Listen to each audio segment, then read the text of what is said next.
C'est à ce moment-là que j'ai su que ce voyage allait très mal tourner. Ma mère se tenait au milieu du terminal de l'aéroport, serrant mon sac comme si elle venait de gagner à la loterie. Elle avait cet air suffisant, le même qu'elle arborait toujours quand elle pensait avoir gagné. Nous allons utiliser ta carte de crédit pour ce voyage, répéta-t-elle, souriant comme si elle venait de réaliser le coup du siècle. J'ai souri. Un sourire si large qu'il a probablement dû la mettre mal à l'aise. Puis, j'ai sorti mon téléphone, ouvert mon application bancaire et tourné l'écran vers elle. Alors tu vas adorer ce message de la banque. Son expression a changé instantanément, son visage a blêmi et ses yeux ont parcouru l'écran. Et puis, elle s'est mise à hurler. Mais revenons un peu en arrière. J'ai grandi dans un environnement où dire non n'était pas une option. Chaque fibre de mon être criait de refuser, mais je savais que si je le faisais, on me peindrait comme la fille égoïste qui ne se soucie pas de sa famille. Les manipulations émotionnelles, les appels incessants, les culpabilisations. Je savais exactement comment ça allait se passer. Alors, j'ai accepté. Mais à une seule condition, je réserverais mon propre vol et ma propre chambre d'hôtel. Pas d'hébergement partagé, aucun moyen pour eux d'accéder à mon argent. J'irai, mais je ne les laisserai pas profiter de moi. Ma mère a détesté cette idée. Elle a fait la moue, ses plaintes, mais elle a fini par lâcher l'affaire. Ou du moins, c'est ce que je croyais. Revenons à l'aéroport. Nous venions d'atterrir et j'étais déjà épuisée. J'avais passé tout le vol à me préparer mentalement à la folie que ma mère allait tenter. Et bien sûr, dès que nous avons récupéré nos bagages, elle a frappé. Elle m'a arraché mon sac à main des mains. Nous allons utiliser ta carte de crédit pour ce voyage, a-t-elle dit, un sourire triomphant aux lèvres. Je n'ai même pas bronché. J'ai juste souri, sorti mon téléphone et ouvert mon application bancaire. Puis, j'ai tourné l'écran vers elle. Ses yeux ont parcouru le message. Elle l'a relu. Et puis, elle s'est mise à crier. Tu vois, je savais que ça allait arriver. J'avais appris depuis des années que ma mère était sans scrupules. Elle tentait toujours d'abuser de moi financièrement, et j'avais passé beaucoup de temps à m'assurer qu'elle ne puisse plus jamais me soutirer un centime.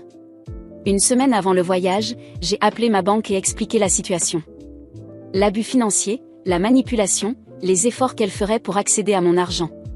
L'agent bancaire a été compréhensif. Mais surtout, il a été efficace. Ensemble, nous avons mis en place des mesures de sécurité très spécifiques. Ma carte était verrouillée à ma position actuelle, ce qui signifiait que toute transaction en dehors de ma zone géographique serait refusée à moins que je ne l'autorise moi-même via mon application bancaire. En plus de cela, j'avais fixé une limite de dépenses journalières, à exactement 1 euro. Ma mère fixait mon téléphone, ses doigts serrant mon sac si fort que ses jointures en étaient blanches. « Qu'est-ce que tu as fait ?» siffla-t-elle. J'ai haussé les épaules. Sécurité bancaire. Ils ont trouvé étrange que soudainement, des dépenses importantes proviennent d'un endroit où je ne suis même pas encore allée. Son visage s'est tordu de rage. Corrige ça. Tout de suite. Ma mère n'était pas du genre à accepter la défaite avec dignité. Elle planifiait déjà son prochain coup. J'ai fait mon check-in à l'hôtel, me sentant incroyablement fière de moi. Ma chambre était située à un étage différent de celui de mes parents. Une décision délibérée. J'avais besoin d'espace. J'avais besoin de tranquillité. Mais le lendemain matin, le vrai cauchemar a commencé. Je me suis réveillée en sursaut à cause de coups violents à ma porte. Pas des petits coups. Des coups de poing, comme si quelqu'un essayait de la défoncer. J'ai grogné, me suis traînée hors du lit et regardé par le Judas. C'était ma mère. Et elle était furieuse. À peine avais-je eu le temps de me préparer qu'elle se mettait déjà à hurler à travers la porte. « Ouvre cette porte immédiatement. On doit parler. » J'ai soupiré, hésitant à faire semblant de ne pas être là. Mais je la connaissais. Si je l'ignorais, elle ferait encore plus de scandale. Alors, j'ai entrouvert la porte, en laissant la chaîne de sécurité. « Et quoi ?» Elle m'a tendu un papier froissé à travers l'ouverture. La réception dit que notre carte a été refusée. On ne peut pas s'enregistrer dans notre chambre. Corrige ça. Je l'ai regardé. Vous n'avez pas payé à l'avance ? Elle a levé les yeux au ciel. Pourquoi on l'aurait fait ? On comptait utiliser ta carte, évidemment. J'ai eu envie de rire. De rire jusqu'à en pleurer. Mais à la place, j'ai juste repoussé le papier vers elle. Ça a l'air d'être ton problème. Elle a frappé le cadre de la porte du poing. Tu trouves ça drôle? On est censé dormir ou? J'ai haussé les épaules. Peut-être que vous auriez dû amener votre propre argent. Elle a explosé. Elle a crié, m'a accusé d'abandonner ma famille, de l'humilier, de gâcher le voyage. Puis j'ai réalisé qu'il était tout aussi coupable. Il ne l'a jamais arrêté. Il ne m'a jamais défendu. Il ne lui a jamais dit qu'elle exagérait. J'ai secoué la tête. Pas mon problème. Et j'ai fermé la porte sur son visage. Mais elle n'avait pas fini. 1 heure plus tard, mon téléphone a commencé à exploser d'appels, de messages, de notes vocales. J'ai tout ignoré. Puis, quelqu'un a frappé à ma porte. Cette fois, poliment. J'ai regardé par le Judas. Ce n'était pas ma mère. Ni mon père. C'était la sécurité de l'hôtel. J'ai soupiré, sachant exactement où ça allait mener. J'ai ouvert la porte. Quel est le problème? Le garde de sécurité m'a lancé un sourire crispé. Vos parents sont à la réception. Ils disent que vous leur avez volé leur argent et que vous les avez laissés sans rien. J'ai éclaté de rire. Un vrai rire, sincère et complet. Tu plaisantes, n'est-ce pas? Le garde de sécurité ne rit pas. Ils insistent pour que tu les laisses rester dans ta chambre. Ah, hors de question. Je croisai les bras. N'ont-ils une preuve que j'ai volé quoi que ce soit? Il hésita. Les biens, non. Mais je les coupais net. Alors ils mentent. J'ai réservé ma propre chambre. Je l'ai payée avec mon propre argent. Ils ont essayé de me voler et maintenant, ils en subissent les conséquences. Ce n'est pas mon problème. Il sembla mal à l'aise. L'écoute, je ne veux pas prendre parti, mais ils disent qu'ils n'ont nulle part où aller. L'hôtel est complet. Je haussai un sourcil. Ce n'est toujours pas mon problème. Une autre voix intervint derrière lui. Elle a raison. Je me penchai pour voir qui parlait et aperçus la gérante de l'hôtel. Une femme d'âge moyen, au regard perçant et à l'air épuisé, comme quelqu'un qui avait déjà géré trop de clients exigeants. Elle se tourna vers moi. J'ai vérifié dans le système. Vous avez payé la totalité de votre séjour. Vos parents, en revanche, non. S'ils ne peuvent pas fournir un autre mode de paiement, ils devront partir. La voix de ma mère retentit dans le couloir dans un cri furieux. Et juste comme ça, ils avaient disparu. Mais ma mère avait encore un dernier tour dans son sac. Ce soir-là, je suis descendue au bar de l'hôtel pour prendre un verre. Je commençais à peine à me détendre quand mon téléphone vibra. Une notification de ma banque. Tentative de connexion depuis un appareil non reconnu. Je me redressai immédiatement, le cœur battant. Une autre notification. Demande de réinitialisation du mot de passe. Mon sang se glaça. Je savais exactement ce qui était en train de se passer. Je courus jusqu'à ma chambre, fermai la porte à clé et ouvris l'application bancaire. Et là, c'était clair comme de l'eau de roche. Quelqu'un, je me demande bien qui essayait de réinitialiser mon mot de passe. Je réagis immédiatement. Nouveau mot de passe. Double authentification activée. Alerte de sécurité poussée au maximum. Et puis, je fis enfin ce que j'aurais dû faire depuis longtemps. J'appelai ma banque et mis une alerte de fraude sur mon compte. Puis, j'envoyai un message à ma mère. Bien essayé. Profite bien du reste de ton voyage. Aucune réponse.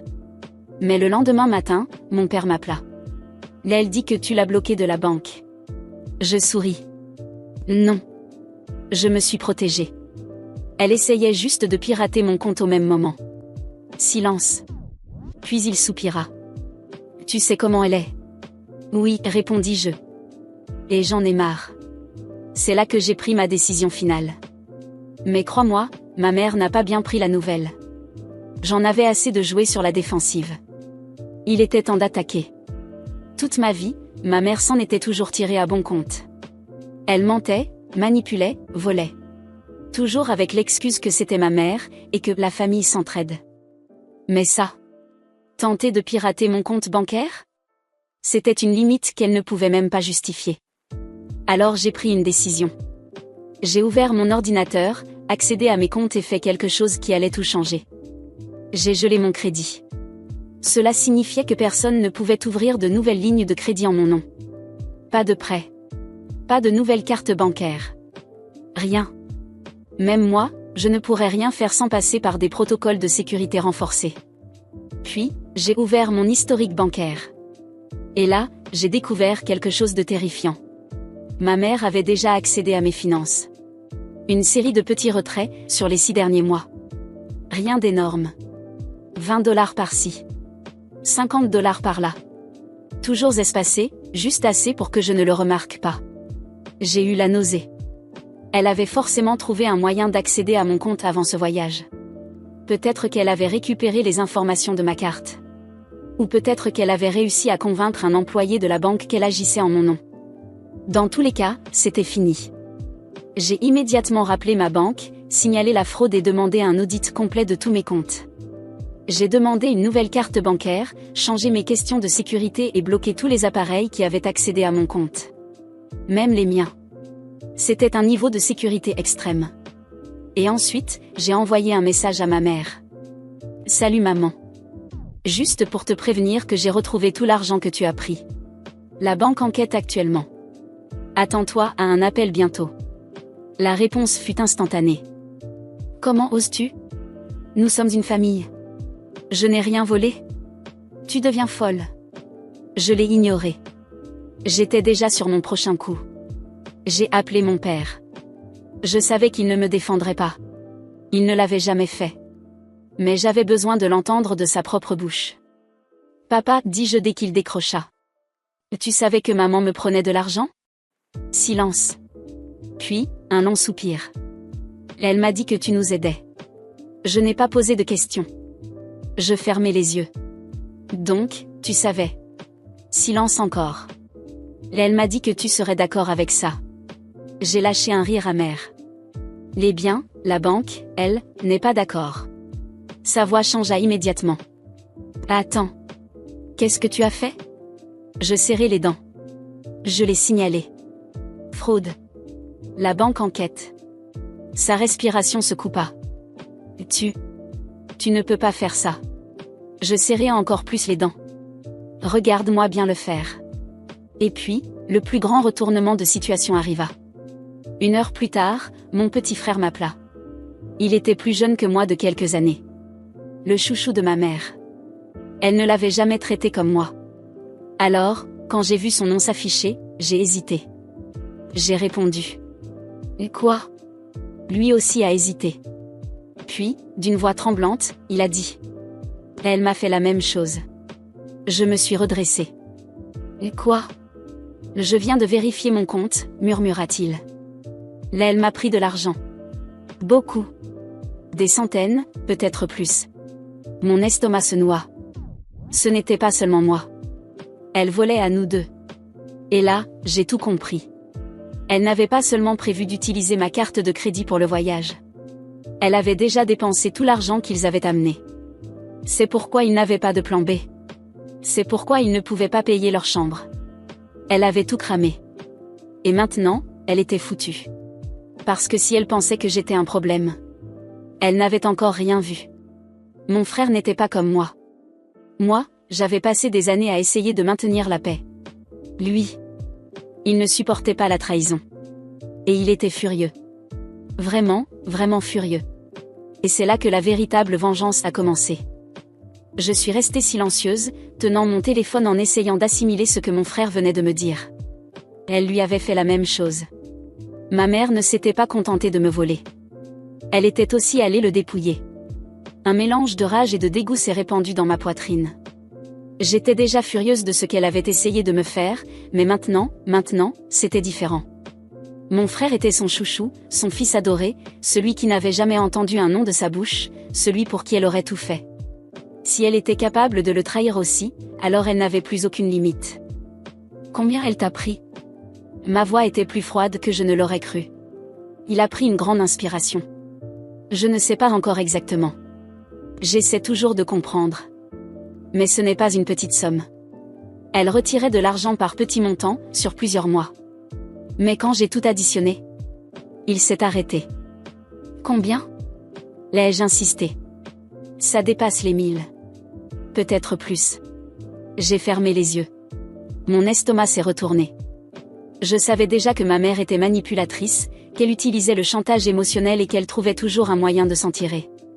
Mais ça, c'était du vol. J'ai pris une profonde inspiration, essayant de mettre mes pensées en ordre. Je pouvais aller voir la police. Je pouvais porter plainte pour fraude et vol. Je pouvais m'assurer qu'elle paie enfin pour ses actes. Et une part de moi avait terriblement envie de le faire. Écoute-moi bien, ai-je dit, en maintenant ma voix ferme. On ne peut pas laisser passer ça. Elle nous a volés. Et ce n'était pas une erreur, c'était intentionnel. On a des preuves, des relevés bancaires, des transactions douteuses. On peut aller voir la police et mettre un terme à tout ça une bonne fois pour toutes. Un silence pesant a suivi. Peut-être, a-t-il murmuré. Peut-être quoi ? Ai-je demandé, impatiente. Il a poussé un soupir. Peut-être qu'il y a une façon encore plus efficace de la faire payer. Un truc qui ne passe pas par la police, mais qui lui ferait encore plus mal. Ces paroles m'ont prise de court. Ou encore plus mal ? Viens me voir. J'ai hésité un instant. Mais j'avais besoin de savoir ce qu'il avait en tête. Où es-tu ? Il m'a envoyé l'adresse de son hôtel, sans réfléchir davantage, j'ai pris mes affaires et suis parti. Tout le long du trajet, un flot de pensées me traversait l'esprit. La rage bouillonnait en moi. Ma mère avait tenté de pirater mon compte bancaire. Jusqu'où était-elle prête à aller ? Et le pire dans tout ça, c'est qu'elle ne devait même pas ressentir une once de culpabilité. Pour elle, nous étions juste des ressources à exploiter. Quand je suis arrivée à l'hôtel, mon frère m'attendait déjà dans le hall. Son expression était fermée, son regard rouge et fatigué. Il n'était pas juste en colère. Il était trahi. On s'est installé à l'écart, et il est allé droit au but. Elle pense pouvoir faire ça et s'en tirer comme toujours. Sa voix était basse, tendue. Mais tu sais ce que j'ai découvert ? Je l'ai fixé, attendant la suite. Elle a pris un crédit à mon nom. Un frisson a parcouru mon dos. Quoi ? Comment c'est possible ? J'ai regardé mon compte en ligne. Il y est. Un crédit en mon nom. Je n'ai jamais reçu de notification, rien. Mon cœur s'est emballé. C'est une escroquerie. C'est carrément du vol. Il a ri, un rire amer. Oui. Et qu'est-ce qu'on fait aux escrocs ? Sa question est restée suspendue dans l'air. On les dénonce. Ou on les détruit. J'ai levé un sourcil. Détruire comment ? Il s'est penché en avant, sa voix devenue un murmure. Elle veut nous voler ? Alors pourquoi ne pas retourner le jeu contre elle ? Tu veux lui voler quelque chose ? Ai-je demandé, sceptique. Pas voler. Récupérer ce qui nous revient. Et lui faire payer. Je n'ai rien dit. J'ai attendu qu'il continue. Elle a toujours su manipuler les autres. Mais cette fois, on va être plus malin. Comment ? Il a regardé autour de lui, vérifiant que personne n'écoutait. Et si on la poussait à mettre une maison à mon nom ? J'ai cligné des yeux, confuse. Pardon ? Réfléchis. Elle est en train de paniquer. Elle a tout cramé. Elle fera n'importe quoi pour se rattraper. Si on la manipule correctement, elle pourrait le faire d'elle-même. J'ai commencé à entrevoir ce qu'il voulait dire. Ma mère agissait toujours dans la précipitation. Dès qu'elle était en difficulté, elle faisait des choix stupides sans réfléchir aux conséquences. Si on lui faisait croire que sa seule issue était de transférer une propriété au nom de mon frère, elle pourrait tomber dans le piège. J'ai pris une profonde inspiration. Et comment on la convaincrait ? Son sourire était glacial. On crée un problème plus grand que le sien. Quelque chose qui la terrorise. Quelque chose qui lui fasse croire que sa seule issue, c'est nous. Un frisson m'a parcouru l'échine. Je connaissais mon frère. Il n'avait jamais eu à gérer notre mère comme moi. Il avait toujours été protégé, privilégié. Mais maintenant qu'elle l'avait trahi, il n'allait pas pardonner. Je l'ai fixé longuement. Tu crois pouvoir la convaincre ? Il n'a pas hésité une seconde. Elle m'adore, non ? Je suis son préféré. Il a fait une pause et m'a regardé droit dans les yeux. Elle me ferait confiance avant n'importe qui d'autre. L'idée était risquée. Mais il y avait quelque chose de délicieusement cruel là-dedans. Notre mère nous avait toujours utilisés comme sa réserve d'argent. Cette fois, c'était notre tour. J'ai pris une grande inspiration, laissant le plan se former dans mon esprit. Si on le fait bien. Il a souri. J'ai déjà quelques idées. Je me suis penchée en avant. Raconte-moi. Je me suis installée dans le fauteuil de l'hôtel, les bras croisés, observant mon frère. Il était trop calme. Mais je pouvais le voir dans ses yeux. Il bouillonnait de rage. Peut-être même plus que moi. Alors, comment on fait? L'ai-je demandé. Il esquissa un sourire en coin, celui qu'il affichait toujours quand il avait une idée que personne ne voyait venir. Elle est désespérée, non? Elle pense qu'elle n'a plus de solution, qu'elle n'a plus d'argent, qu'elle est ruinée. Mais on peut lui offrir une porte de sortie. Je plissai les yeux. Quel genre de porte de sortie? Il se pencha vers moi, baissant la voix. Et si elle empruntait de l'argent à un usurier? Je clignai des yeux, surprise. Et quoi? Écoute-moi. Si elle croit vraiment que la seule façon de s'en sortir est d'obtenir de l'argent immédiatement, elle va chercher un moyen. Les banques ne lui prêteront rien, elle ne peut plus accéder à nos comptes, et la police commence à la surveiller. Mais si nous, on lui montre une solution facile, elle va mordre à l'hameçon. Mon cerveau commençait déjà à travailler. On lui fait croire qu'on connaît quelqu'un qui peut lui avancer l'argent. Qu'elle n'a pas d'autre choix. Exactement. Et ensuite? Son regard devint encore plus froid. Ensuite, on prend l'argent et on disparaît avec. On disparaît avec l'argent? Et comment on fait pour que ça ne nous retombe pas dessus? Il haussa les épaules. Elle ne peut pas aller voir la police. Elle ne peut pas porter plainte pour un prêt illégal. Et quand l'usurier commencera à exiger son remboursement, ce sera son problème. Pas le nôtre. Je n'ai pas répondu tout de suite. C'était risqué. Mais il y avait quelque chose de satisfaisant dans l'idée de lui faire goûter à sa propre médecine. Elle nous avait volés, manipulés, utilisés comme ses propres distributeurs de billets toute notre vie. Maintenant, elle allait comprendre ce que ça faisait. Je pris une longue inspiration. D'accord. Comment on fait ça? Mon frère avait déjà tout organisé. Il avait trouvé un contact via une de ses connaissances. Un type qui prêtait de l'argent sans poser de questions, avec des taux d'intérêt exorbitants et des conséquences encore pires en cas de non-remboursement. Le genre de personne avec qui ma mère n'aurait jamais traité, si elle était en pleine possession de ses moyens.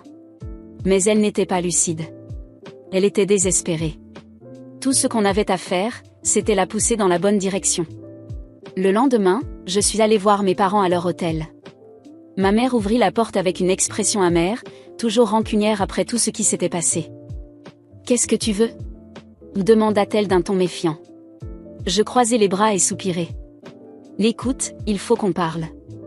Je sais que les choses ont mal tourné, mais je pense que j'ai un moyen de t'aider. » Ses yeux s'illuminèrent légèrement, mais elle tenta de cacher son intérêt.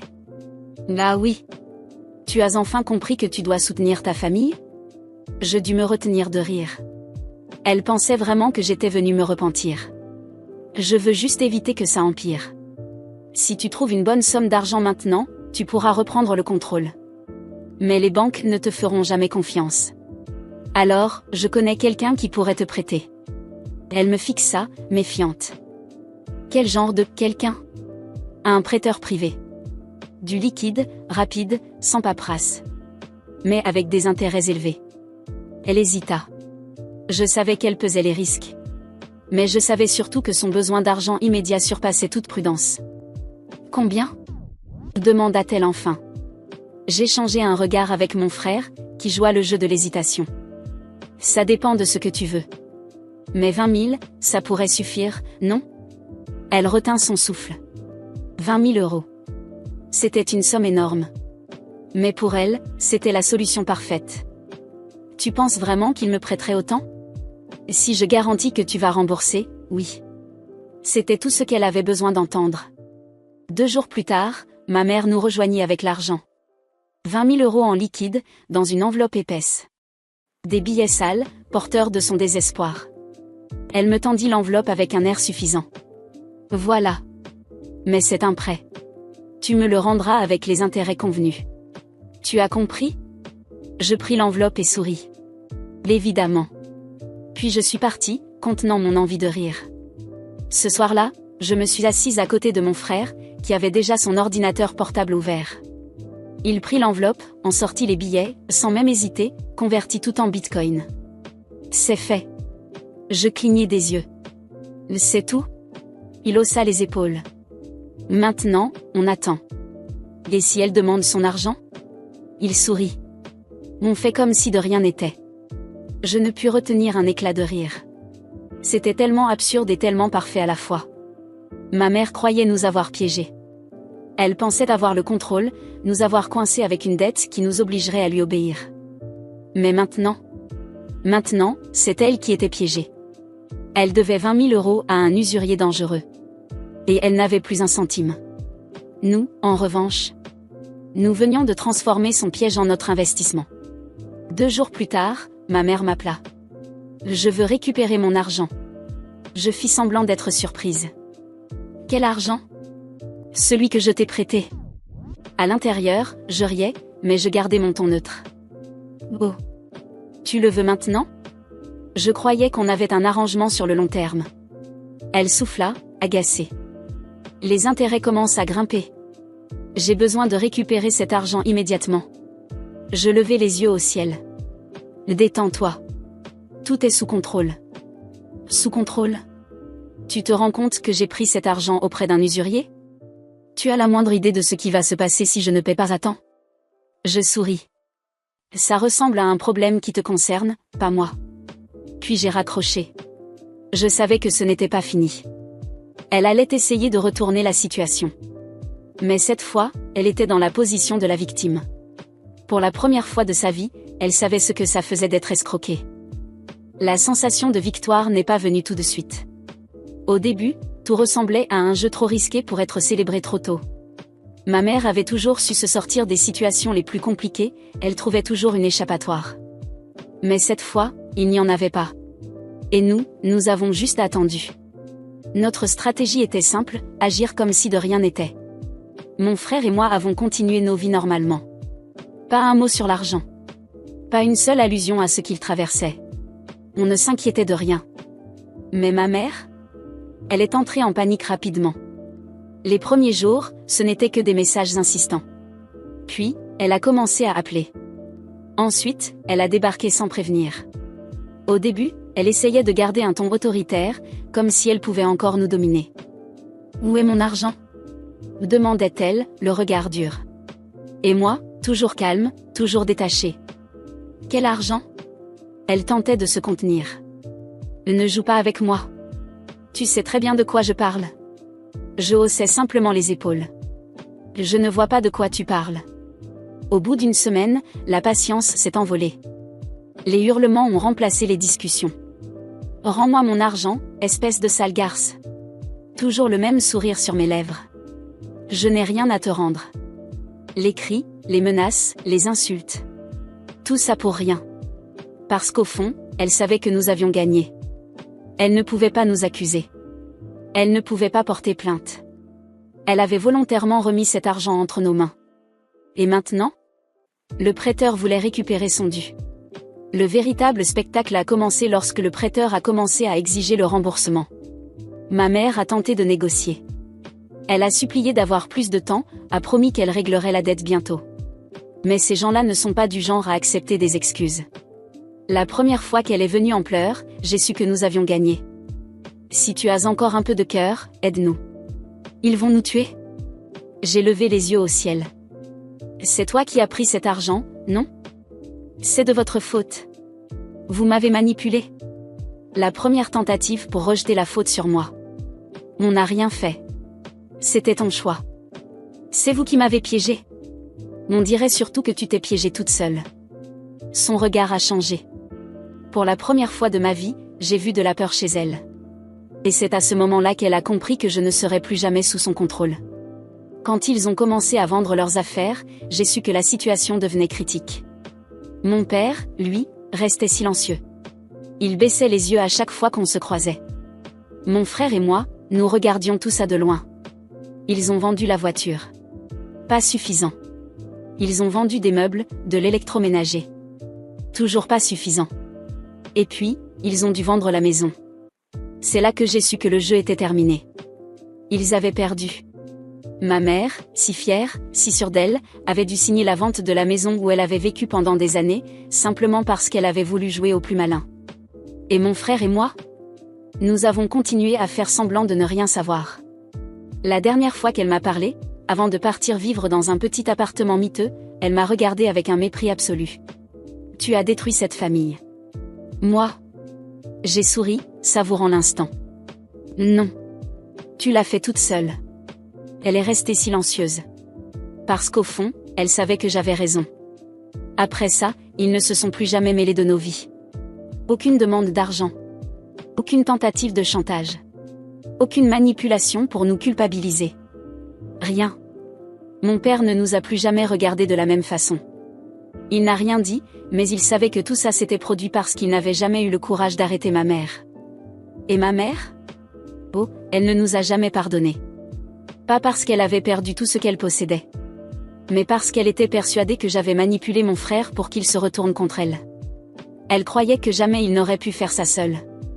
Que lui, son fils parfait, son chouchou, n'aurait jamais osé. Mais la vérité? C'est lui qui a tout orchestré. Et ça, c'était la plus belle ironie. Je n'ai jamais ressenti la moindre culpabilité. Pas une seule seconde. À la fin, nous avons obtenu exactement ce que nous voulions. Nous en débarrasser. Et c'était merveilleux. L'argent a mis du temps à se multiplier. Mon frère a toujours été plus patient que moi en matière d'investissement, et il savait exactement quand attendre et quand agir. Au début, je ne me préoccupais même pas de ce qui arriverait à cet argent. Ce qui comptait vraiment, c'était que nous avions gagné. Mais un jour, plusieurs mois après que tout se soit effondré pour nos parents, mon frère m'a appelé. On doit fêter ça. J'ai levé un sourcil. Fêter quoi? Il a souri et a ouvert une application sur son téléphone, me montrant l'écran. L'argent avait doublé. Je suis restée figée devant les chiffres, incapable de réagir immédiatement. Tu plaisantes? Il haussa les épaules. On a pris la bonne décision au bon moment. Et maintenant que ça a pris de la valeur, je me suis dit que ce serait juste de te donner ta part. C'est à ce moment-là que j'ai compris quelque chose. Il n'était pas obligé de me donner quoi que ce soit. Cet argent lui appartenait, après tout. C'est lui qui avait tout orchestré, c'est lui qui avait tout planifié. Et pourtant, il était là, me remerciant comme si j'avais joué un rôle aussi grand que le sien. Tu n'es pas obligé? C'est toi qui as tout mis en place. Moi, je me suis juste laissé entraîner. Il a ri doucement, presque avec incrédulité. C'est n'importe quoi. Sans toi, je n'aurais jamais rien fait.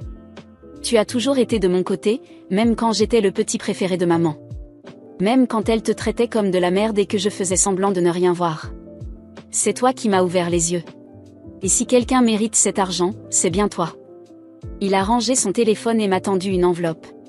Quand je l'ai ouverte, il y avait bien plus d'argent que ce que j'imaginais. Et ce n'est que le début. Si on attend encore un peu, ça pourrait tripler.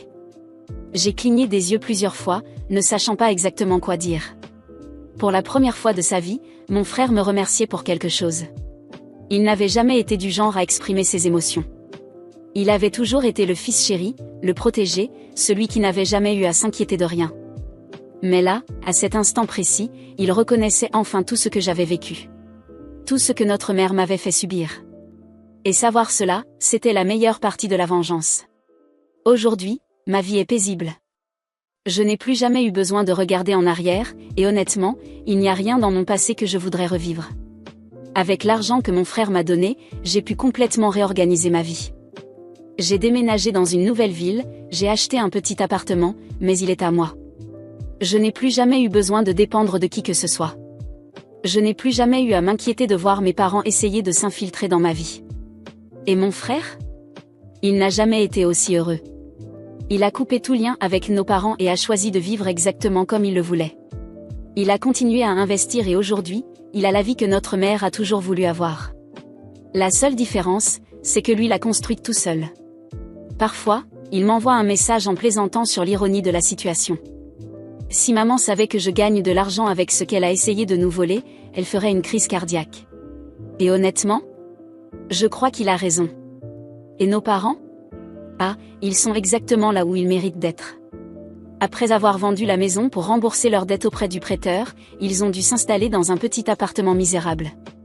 Ma mère, qui avait toujours aimé se vanter d'avoir une famille parfaite, vit aujourd'hui dans un endroit qu'elle aurait méprisé à son époque de gloire. Et mon père?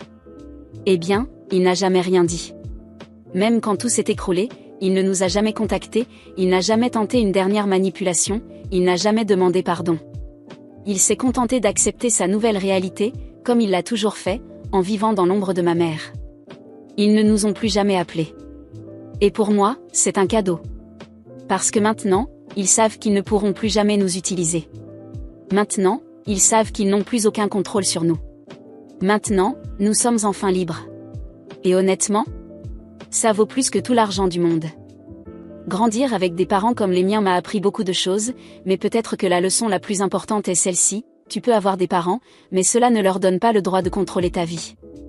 Je l'ai appris de la pire façon possible.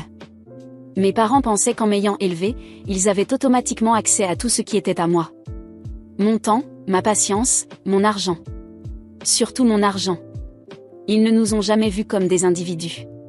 Pour eux, nous étions une extension de leurs propres besoins, comme si notre rôle était simplement de répondre à leurs attentes sans poser de questions. Et je l'ai accepté pendant longtemps. Parce que, quand on est enfant, il est facile de croire que ses parents ont toujours raison. Que la famille passe avant tout. Que ce n'est qu'un prêt.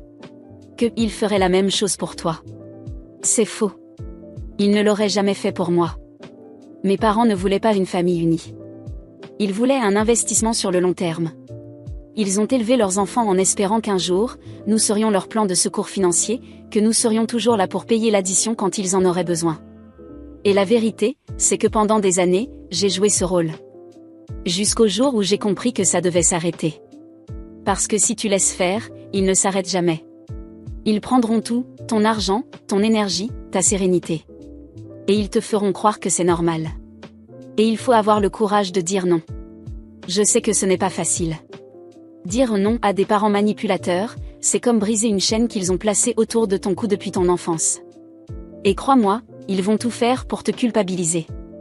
Ils vont te traiter d'ingrat.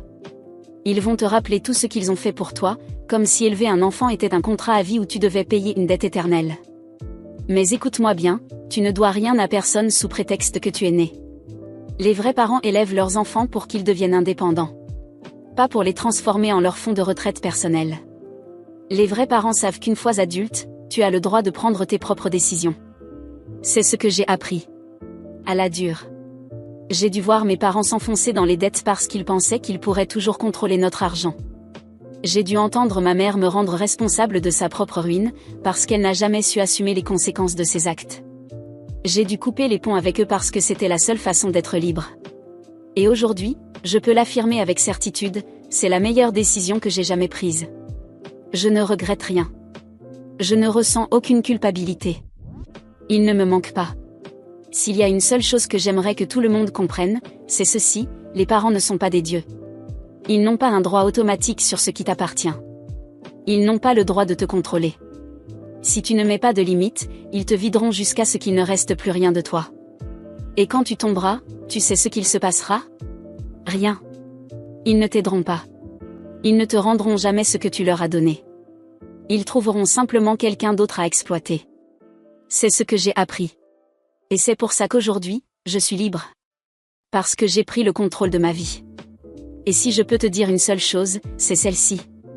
Fais la même chose avant qu'il ne soit trop tard.